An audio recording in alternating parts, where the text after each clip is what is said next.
Good morning, class. Today we will be talking about sensation and perception as we continue our lectures on Introduction to Psychology. Let me just maximize this. Before we do that, let's just talk a little bit about class business. So far, you guys have done a really great job this semester getting into the routine of taking your quizzes and taking your assignments. I try to give feedback for each of those, and usually I give feedback directing towards how you can improve your grade. So if you're not getting a whole lot of feedback on the quizzes, that's because you're not making a whole lot of mistakes and you're answering things in a way that's conducive towards maintaining the grades you're getting. But if you're making errors, then I usually try to give a little instructional feedback. So if you're looking over your quizzes and assignments and pay heed to the feedback I'm giving you. If you're not getting a whole lot of feedback, that means you're doing a lot of really good things. But I've been very, very happy with the participation so far. Thank you guys for kind of falling into good routines and good habits with that already. Because it's just very, very nice to see a class kind of leap into that. I know how difficult it can be to get into a kind of online rhythm where you don't meet the professor face to face. Everything is done virtually, but you guys have done a really, really great job so far. Otherwise, if any concerns or questions are coming up, we do have our midterm coming up in just a couple weeks. These things kind of progress quickly, so you guys are going to want to stay on top of that. It's going to be, for the most part, just a cumulative of all the material that we've covered thus far. I do my midterms and finals in such a way that it's a series of short answer questions, kind of like quiz questions, except I hope that you guys answer them a little bit more thoroughly, a little bit more in depth. And then there's a couple short essay questions, which, just is a good solid long paragraph, or even multiple paragraphs if that's the way you want to tackle it. So, but it's still going to be a combination of the assignments and a combination of the assignments and quizzes that we've had so far. So you should be familiar with the type or the way in which I'm asking questions. And the things that we're doing now are kind of laying the groundwork for making that easier and making that familiar with you. So hopefully it should be good. Other than that, in terms of class business, not a whole lot else. You guys are doing a great job, so just keep that up. As we're starting to look at this chapter on sensation and perception, let's not forget we came from our last chapter, which was talking about human development. And some of this material is going to come back up, especially as we're thinking about Piaget's theory of operational modeling. Yeah, every week, we do have the quiz to help us refresh the important content. So as long as you guys are not forgetting everything, you should be in a good place when it comes to reviewing the material. So when we think about how we conceptualize the world, and that's ultimately what we're talking about. Ultimately what we're talking about in this chapter. In this chapter, we're starting to unpack kind of the paradox of the world and us.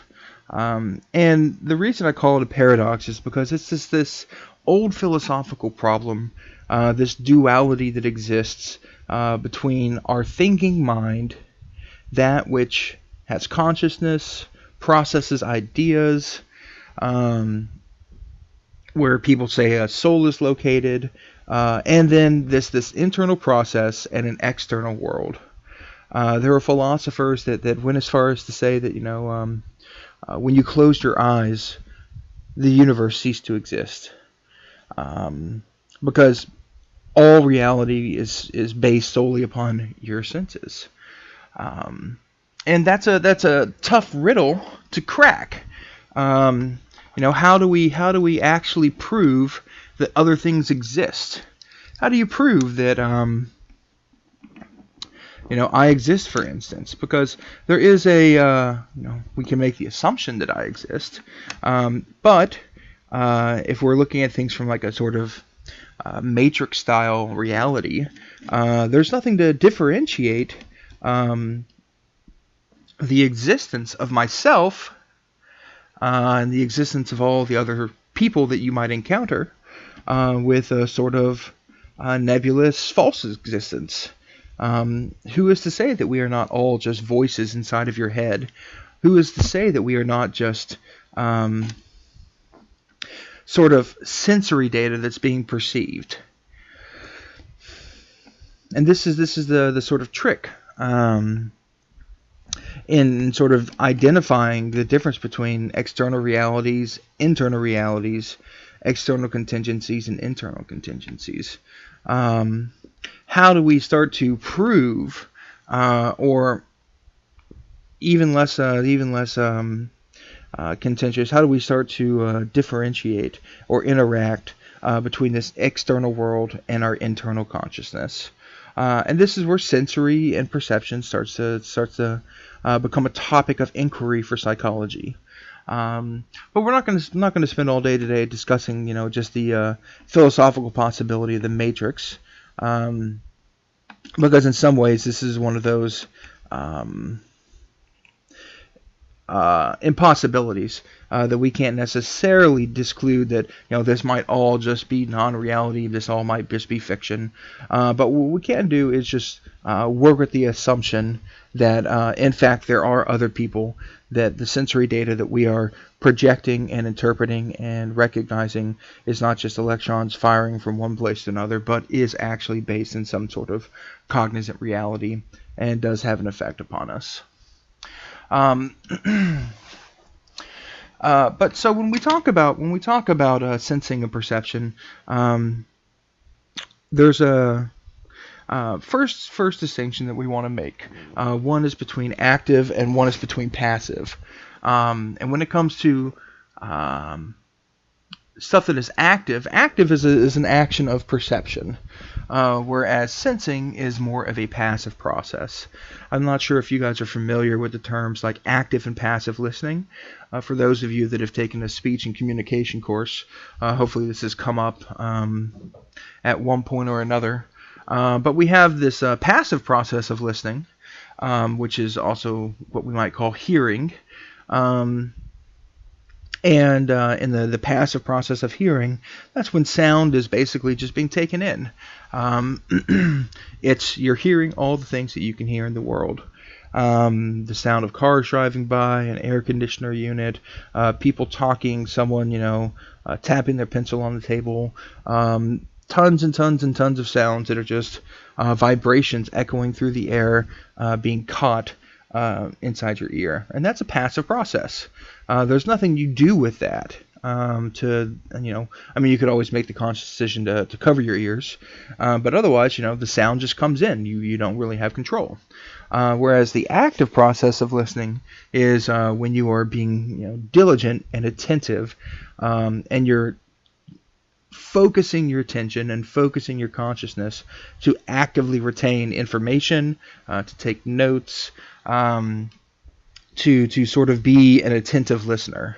And these two processes are very, very different. But they kind of highlight in a good way the difference between sensing and perception. Because sensing is a mechanical process. When your eyes are open, light comes in, it hits the rods and cones, and images are being, taken in. There is not a whole lot that you can do to alter that, outside of sort of drastic steps like taking an eye out. But this is a passive process that will just continue to happen normally. It is much like the digestive process, where you put food in your mouth and it's kind of on autopilot. Your body's on autopilot. It's gonna happen regardless. You can't just say, well, I don't want to see the color red today, and now all of a sudden you can choose no longer to see red. Life does not work like that. But it's this sort of when it comes to sensing, it's a sort of passive process. Perception, on the other hand, while there are many of passive or unconscious or hidden or kind of entangling, complicated things that go into what is our perception, and we will be talking about that later, perception is a much more active process where we are assimilating, collating, and kind of just making sense of all the sort of sensing data that we receive. Where we might be doing things like active listening, or doing things like searching for something, where we, use our gaze to look intently at an image. But perception is also things like making sense of words. When someone is talking, they're obviously using linguistic patterns. Most of this we did not.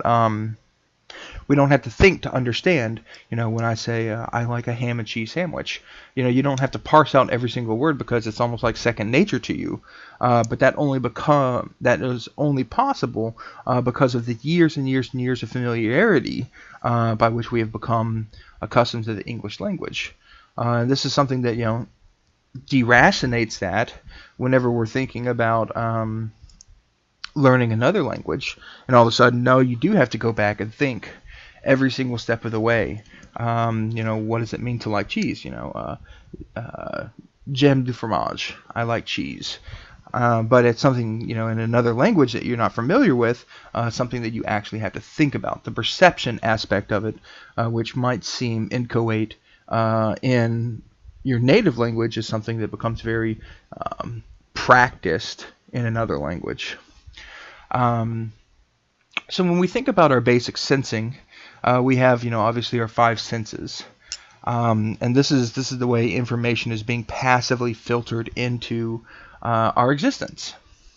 The touch, the taste, the smell, the sight, the hearing.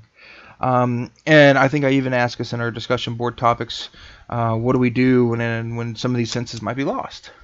How does that affect who we are as an individual? Because we'll talk a little bit later about hearing, but how much of our personhood can be driven by our interaction with these five senses.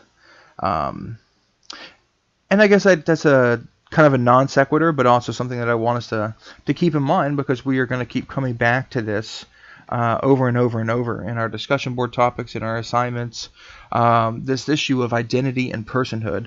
And I don't know if I've necessarily sufficiently laid the groundwork for why that's so important. But when we are talking about psychology, most psychologists today have this theory of, and this kind of goes to like Maslow's hierarchy of needs, the identification of yourself, and then recognizing and reconciling who you are, so that you can either improve or disabuse yourselves of negative self-images. But it all comes back to this sort of harmonization with who you are. And so I'm kind of constantly asking us to think about, who are we, and where does this image of who we are come from, and how we develop, and how our brain functions, and how we sense and perceive things, because it's important. It's important for us to be constantly realizing who we are, and how have we come to know who we are. That's one of those kind of important quests within the field of psychology, to kind of grasp who we are and understand how we know. And that's kind of going back to that whole describe, predict, and change. Those goals within the field of psychology. Our ability to understand the way we behave and why we behave the way we behave, so that we might be able to predict and then offer solutions for improving that sort of behavior. And it kind of starts with a knowledge of who we are and how we've gotten to that place, that knowledge of self that is so crucial. So when we're thinking about how we take in information and how that information is being processed, I want us to look at some of the details, the more salient details of sensory perception. And one of the things that comes up when we talk about sensories is, how do we start to even notice the things around us? And one of the easiest and biggest things that we do is we respond to change. Much like if you saw Jurassic Park, there's that sort of, and I haven't even looked at all the science behind this, so it could just be popular culture, or it could be something that scientists have actually deduced. But that Tyrannosaurus Rex, the giant king dinosaur carnivore, can't actually see anyone who's standing still. So if something is right in front of him, but if it's not moving, then he can't see it. Whereas if something is moving, he can recognize that sort of change. Well, in a sort of kind of non-dinosaur world, that's also very much how we function. When there is a sort of stagnancy in the sort of environment around us, we normalize that sort of thing. So like our bodies become accustomed to the room temperature that we're in, the sort of background noise that's there. We're able to just kind of tune it out. You might look at a room and say nothing's out of place because everything looks the same as always. But when we start to kind of see things that are changing, a car backfires. Well, that kind of ruptures the peaceful equilibrium of the moment, and we sense that change immediately. Or when you're eating some food, and all of a sudden you take a bite and something just tastes terrible, and you have like a gag reflex. It's the ability of things to change that kind of stirs us from our kind of lagged perceptions, where you might not be perceiving change, but then all the small things that are changing around us at every moment of every day, but then all of a sudden some big change take place, and we are able to focus on it immediately, perceive it immediately, because of the dangers it kind of poses. And that's where a lot of these, when we're talking about change, a lot of these things and the way we sense things and the way we perceive things are kind of like evolutionary adaptations to protection, to survival. It's important to keep in mind, as we're talking about psychology, that when we're looking at these sort of like base animal instincts again, that we are remembering much of this is a byproduct of survival mechanisms. And the way we sense and the way we perceive things are not just willy-nilly, but they're very, very important in sensing danger so that we might survive those dangers. And this also kind of explains is when we're talking about the way we sense things, why we sense what we sense. Because the sort of things we don't need to sense, like when it comes to seeing ultraviolet light or infrared light, those are the sorts of things that don't necessarily have a huge basis on our day-to-day survival, and so we actually just kind of didn't evolve in such a way that has organs that can detect that sort of information. Unlike in the case of, I think it's ultraviolet light, bees are able to see that, and flowers are actually colored very, very differently for certain insects, because the flower is colored in such a way that shows them where to pollinate. And the bees are sensing a different light wave, and the flowers are looking a different way under that light wave. And all in all, what we get is an entirely different sort of sensory registry in that part of the animal world that we are completely unaware of, because it's a part of the world that has no relationship to our day-to-day life. And that's where when we're talking about coding and uncoding and decoding information. Information has been coded in such a way in our brain so that it makes sense to us. And if the information is something that will not either make sense to us or need to make sense to us, then it's not something that we have necessarily evolved to sense and perceive. Like in the case of flowers, we are not going around pollinating flowers, ergo, we do not need to have sensory organelles that see things in the way that a bee might, or demonstrate where you need to be pollinated like a flower might.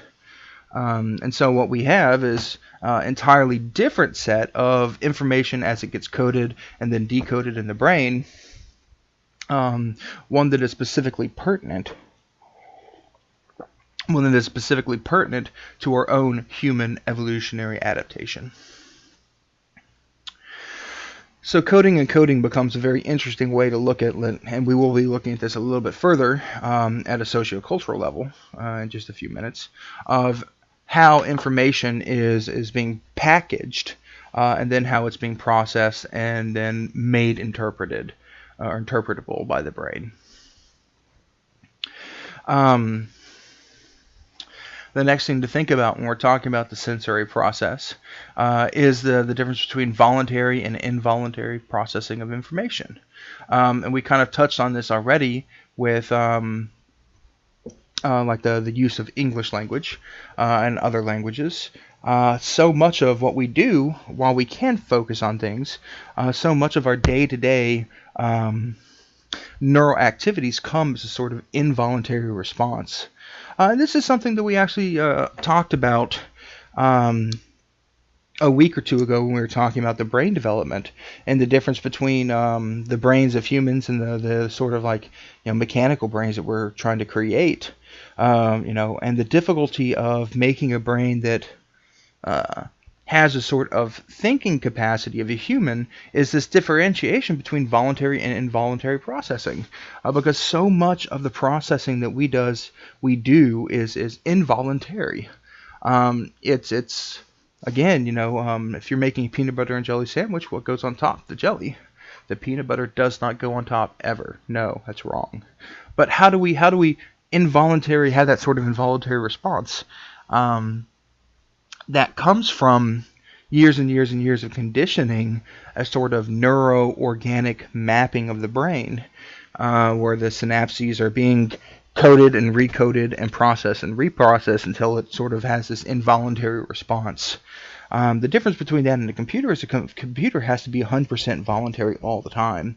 A line of code has to exist that says this will be if this, then that. If this, then that. If this query is put in, that response must be put out. And if that response is put out, then this response must be put out. So it's all voluntary all the time, no matter what. And it's not able to develop this sort of like involuntary neural response where the processing is taking place on its own without the computer having to give it any commands.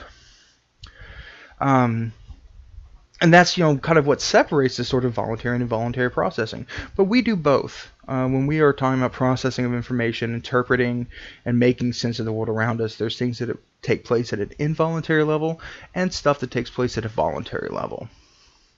Now, when we're also thinking about sensory processing, this is also, and this is pretty, we're getting more and more familiar with this in American culture, but there are many sorts of different ways or abnormal ways where we process information. Other than things like sensory deficits, where someone either can't hear, can't feel pain, can't see, anosmia, where you can't smell, or like a lack of taste. These are things that we're already obviously familiar with, but one of the things that we're not maybe as familiar with but are growing more familiar with is autism and like Fragile X syndrome, which is another sort of sensory processing difficulty, often in the form of overprocessing, so that it's almost like some forms of autism is where like the volume is always turned up to 11, and so everything is processed at a very intense and very strenuous rate, overburdening the individual, overtaxing the brain, and having this sort of negative effect on the individual. Because obviously, they're processing things in such a way, they're taking in sensory data in such a way that is not normal or conducive to our everyday functions. And so things like bright lights and loud noises, while they can have a startling effect on us, can have a debilitating effect on someone who has a processing or a sensory disability, like autism.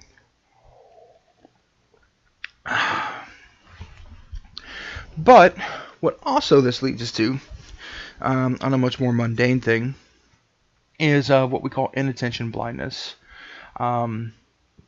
which is another part of our kind of sensory deficit. And this is where, the things that we sort of perceive or choose not to perceive, or something can be right in front of our face. And we are just through our inattentiveness or the familiarity of where things are, unable to perceive those things.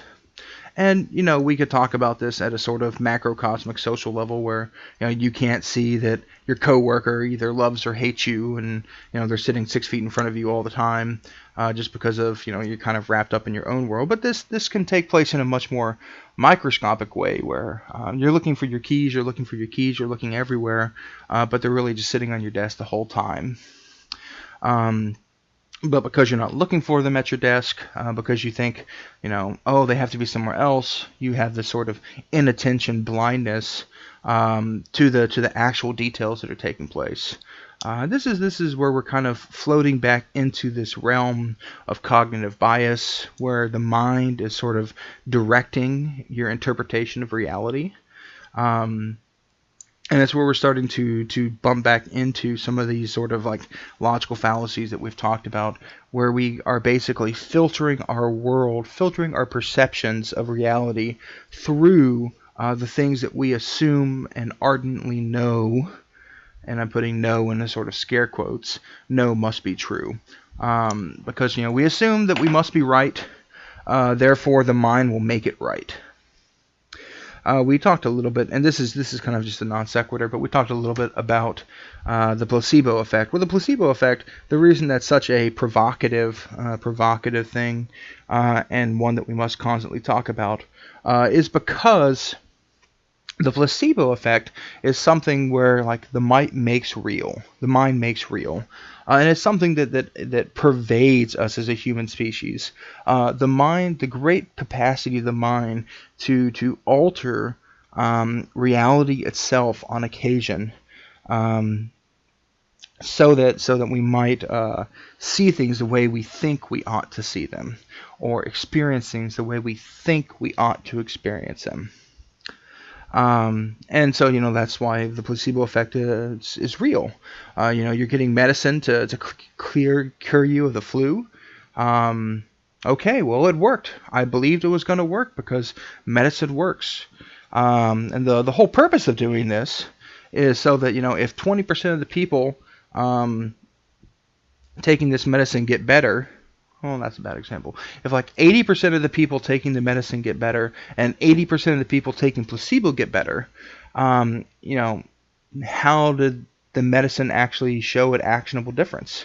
Because it could just be that people are truly believing the medicine makes you better. And that's a very powerful belief. The mind makes real. And it's something that happens in terms of our sensory perception. It's something that happens in terms of our social cultural interactions. It's something that happens even with the way we see ourselves. So when we're looking at our senses, though some people might disagree, especially people that are blind, there's this predilection in our book to describe sight as the most important of human senses. Because so much of our world is in fact visual. But as we're thinking about the eye and all the stuff that goes into it, and you guys can look a little bit through the sort of mechanical and anatomical aspects of the eye in the textbook, but because they kind of give you a good breakdown of how the image comes in. Light bounces off the rods to cones. You get that reverse image that gets transpired onto the optical nerve and shoots that back to the brain, where it then gets reprocessed. So there's a lot that goes on in the sort of mechanical aspects of the eye that you guys want to be aware of. But there's also a sort of long-standing fascination that we've had with the eye. When early evolutionary theory was coming out, Darwin described the eye as the black box, this sort of mystery that he could not penetrate, because it was so cool and so complicated and so interesting, that he couldn't understand how the eye developed, or how the eye could possibly have evolved. This is part of the limitations of someone working in the early 1800s.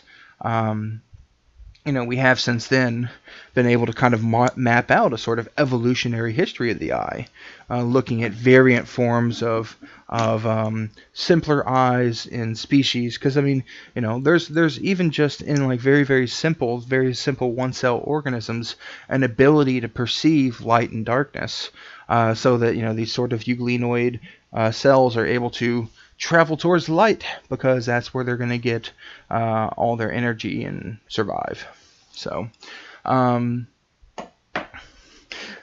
what starts off as this sort of great mystery, today we have mapped out very thoroughly to kind of understand and be able to interpret and kind of make sense of what we are sensing and what we are seeing. But it's also a two-part process, because when we're thinking about the eye and the complexities of the eye, that is in part a sort of internal process of the human's ability to detect it. But when we're thinking about lights and colors and shapes, so much of that is dependent upon the external phenomenon of all that's taking place in that sort of physical world, where colors are actually born from the absorption at a molecular level of light waves. And so when we think about why is the sky blue, it's because so much of our atmosphere is like nitrogen, and as the light waves pass through that atmosphere, so many of the color, basically like within the spectrum of light, we had that Roy G. Biv thing, colors get absorbed, and the blue is what's being refracted back, and so that's what we end up detecting in our light, in our eyes. All that is to say, when we think about the sort of craziness of colors and shapes and all the things that we see, that it is a incredibly complex process that not only takes place at the human level with what our eyes are able to detect, but at a sort of like cosmic level, with the way lights are actually being sent out and dispersed throughout the universe. Because even when we think about something as remote as stars, it's giant balls of energy that are shooting out light particles,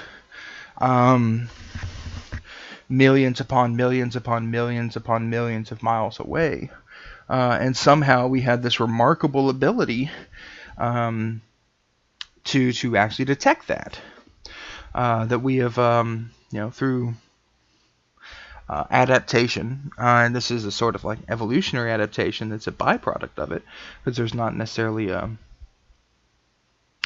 I guess you could argue there is, but not a direct evolutionary benefit to necessarily being able to see stars. But in the process of being able to see all the other things that are needed to see, we have this added benefit of being able to see stars and nature and all these beautiful things, which the mind starts to make sense of. So, without kind of like going on too much about that, because it is a very cool topic that just oftentimes leaves me in wonderment,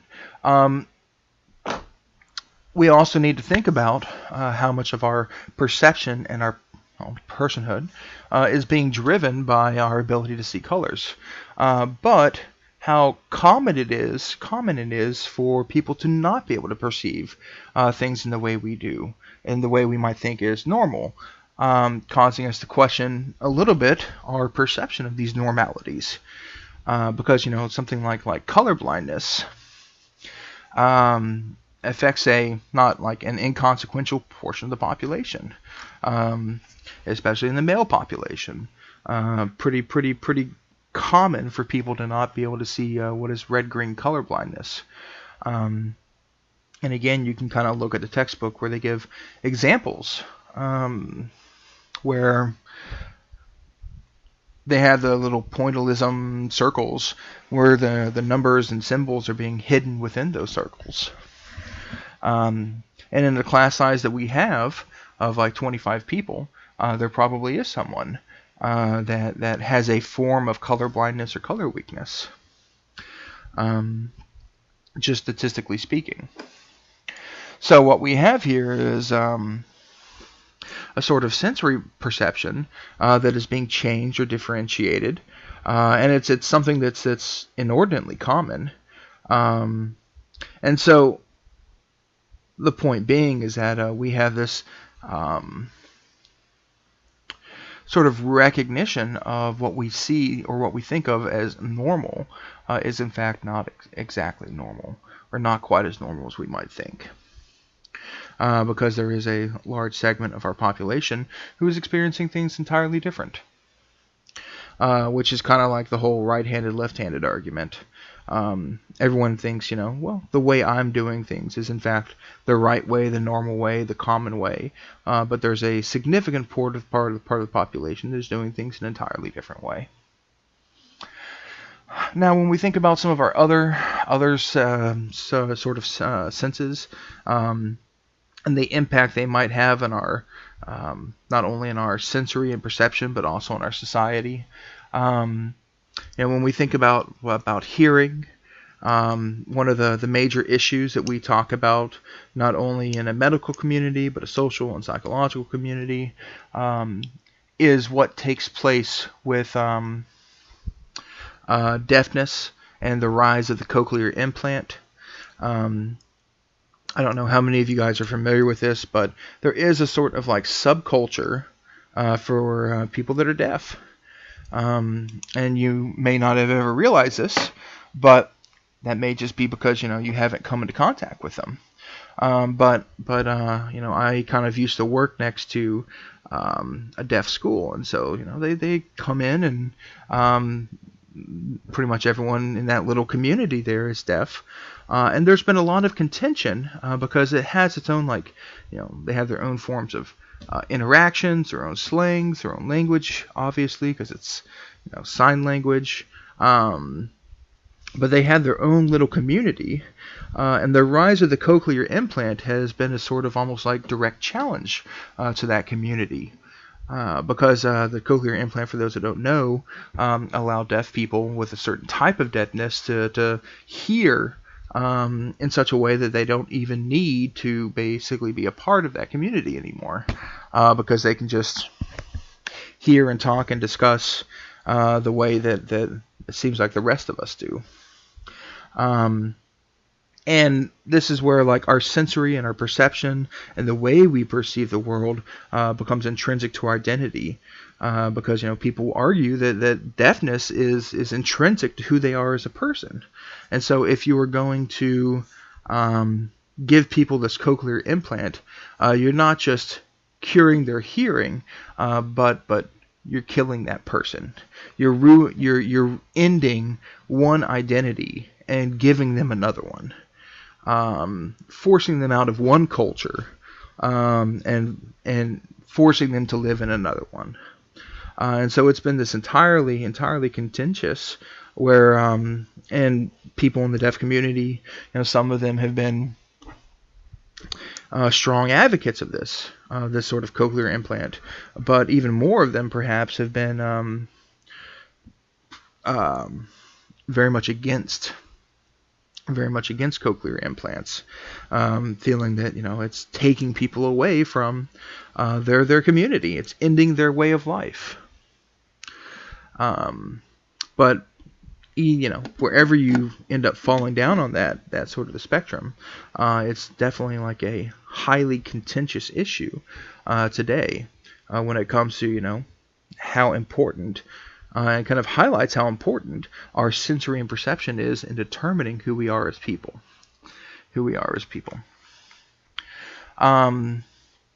Another thing that we need to think about when we're thinking about our five senses, we have taste, we have smells, and we have just tactile sensations, touching. When it comes to the things that we smell, one thing I think is important to kind of highlight is that most of the stuff that we smell is good and bad are byproducts of these sorts of evolutionary practices.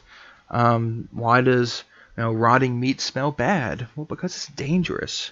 Because you can die if you eat it. Whereas like cooking food can smell really, really good to us because and there's nothing intrinsic about the smell of cooking food that smells good, or intrinsic about the smell of rotting food that smells bad, because obviously there's plenty of dogs out there and other scavenger creatures that have different sorts of digestive tracts and different sorts of immune systems that are happy to go dive into dumpsters and eat garbage. Our immune system has evolved in such a way that we find those things anathema. We find those things anathema to us, and so we are not equipped to eat those sorts of foods, and so the response is that when we smell them, they smell horrible to us. And that's kind of a cool little call and response way to think about the way we are today. We have developed in such a way that we kind of have natural resistances. Through our sensory perceptions, we have these natural resistances to those things that might actually harm us. Just like when we're talking about the tactile sensation of pain. It's very rare, but there is a condition called SEPA. It's a chronic insensitive to pain. And this is a very dangerous condition for anyone to have. If you can't feel pain, you don't know when your body is being harmed. And so you lose that sort of evolutionary advantage of, this hurts because it's danger to me. You get a cut on your hand, and if you don't clean it out, if you don't take care of it, it gets infected. The more it gets infected, the more it swells up, the more it hurts. Your body is telling you through pain, stop. Whatever this is, you got to stop it. This is terrible. You can't just keep going the way you're going. You got to make some changes here because your hand is getting more and more infected and it hurts more and more.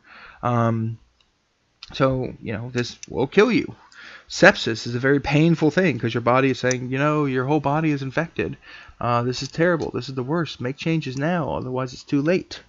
And so what happens is, we have these sorts of responses, whether it's either pain or, nausea to certain foods and smells, or, if you're tasting something, you put something in your mouth and it just tastes terrible. Well, that can be, a lot of different things, but it can be, a danger sign that says, stop, listen, pay attention. What you're about to do is not good. What you're about to do is not good. And when we think about that, we think about, what is a pepper? Why does hot taste hot? And how should we respond to these hot things that are tasting hot? In some ways, we kind of fetishize, eating ghost peppers and super spicy habaneros and all these other things where it's cool and, macho and look at how much I can eat. But at a sort of biological level, we're eating poisons that our body is telling us not to eat. And that sort of pain of heat in our mouth is a response to these plants that have their own sort of evolutionary defenses. And their defense is to be like, I'm going to be so poisonous that anyone that eats me will burn. And this is, how a rabbit won't go eat a pepper because, what tastes like a fiery inferno in our mouth can just be death to another animal. So a lot of the sort of sensory responses that we get, especially when it comes to taste, can be these sorts of evolutionary adaptations of other plants to avoid being, eaten and consumed. But we found a way to kind of like market and enjoy that. And that's not only just, when it comes to consumption, things like tobacco and poppy and opium, all these things that have these kind of psychological effects on us. These are all byproducts of a plant basically being like, I don't want to be eaten. So, in order to not be eaten, we've evolved to be toxic in some way. And, humans then are large enough creatures that we've found a way to use those sorts of toxicities in different ways, obviously. One last thing, I guess, to talk about when we're talking about the five senses, because we've kind of talked about the importance of pain and smell and taste and hearing and sight. I don't know if you guys grew up like I did, with this like weird diagram of the tongue where it says like, the sour side comes here and the sweet side's in the front and the bitter side's in the back. This is all bunk. Yeah, this is just bad. The tongue does not exist in these sort of like zonal regions where only bitterness can be tasted on the back of the tongue. And what's so weird though is that I think I remember reading that the roots of this come from a sort of mistranslation of some German textbooks years and years and years ago. But when we're talking about the way science, again in scare quotes, science can be disseminated throughout educational systems, is that everyone I know, we were all taught this sort of weird tongue map, but none of it was true. So there was a bit of unlearning that everyone from my generation kind of had to go through, where we were given these little tidbits of entirely false information. But the true mapping of the tongue is that there is no real map, that the taste buds are all equally able to kind of differentiate different tastes. So there's that. If anyone has come into contact with this sort of diagram, especially as a kid, when most of us were learning about the five sections of the tongue, then hopefully that has been since rectified. The last thing we want to talk about today is now that we've kind of discussed some of the perceptive aspects or sensory aspects of it, but to kind of look at perception and misperception. Our ability to transfer sensory data into perception is this really cool process where we start to model information in our mind. And this act of modeling is something that Piaget decided that he was so important that he would center his entire theory of human development on our ability to model external events. Remember, he had that whole pre-operational, operational stage, and like where all we're talking about is really the ability to work mentally with external data. And maturity is reached when we are fully able to kind of map out what's taking place mentally. So it is this very, very important aspect. Perception is where we take raw data and we start to make sense of it. And that can take place in one of two different ways. We can either have a bottom-up or a top-down processing. Bottom-up is almost like when